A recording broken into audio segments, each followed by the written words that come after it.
Hello friends, myself Dr. Rohit Kaushal, Senior Consultant in the Department of Urology, Robotics and Kidney Transplant. So today I'll be talking something about a very common test which is a PSA test, the screening of PSA.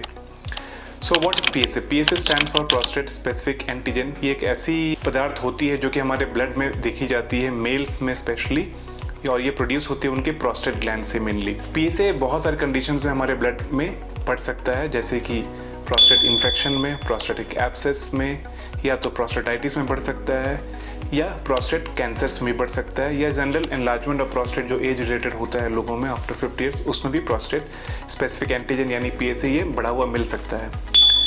सो आइए जानते हैं कि किन patients में हम PSA screening करते हैं और इसे कैसे मैनेज किया जाता है। So PSA screening as per the guidelines recommended ये है कि जो भी patients more than 55 years of age है and less than 69 years of age, उनमें PSA टेस्टिंग करनी चाहिए, और अगर वो PSA बढ़ा हुआ आता है तो हम उसके अकॉर्डिंग कुछ फर्दर टेस्ट करते हैं। या तो फिर कोई पेशेंट जिसकी फैमिली हिस्ट्री में किसी को प्रोस्टेट कैंसर रहा हो, जैसे किसी के फादर को, ब्रदर को या ग्रैंडफादर में, तो उनकी स्क्रीनिंग PSA टेस्ट के द्वारा जल्दी शुरू करनी चाहिए, जैसे कि after 45 years of as per ही। या जो पेशेंट अफ्रीकन अमेरिकन डिसेंट के होते हैं उनमें रिस्क ज़्यादा होता है प्रोस्टेट कैंसर्स का, तो इसलिए उनमें भी रिकमेंडेशन ये है कि मोर देन 45 ईयर्स में उनकी स्क्रीनिंग करनी चाहिए।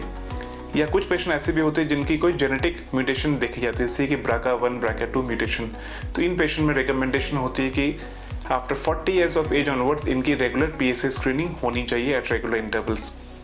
सो friends, if any one of you or your relative has been diagnosed with a raised serum PSA or falls into this age groups with risk factors, please do meet a urologist at the earliest to get the correct diagnosis and further treatment. Thank you.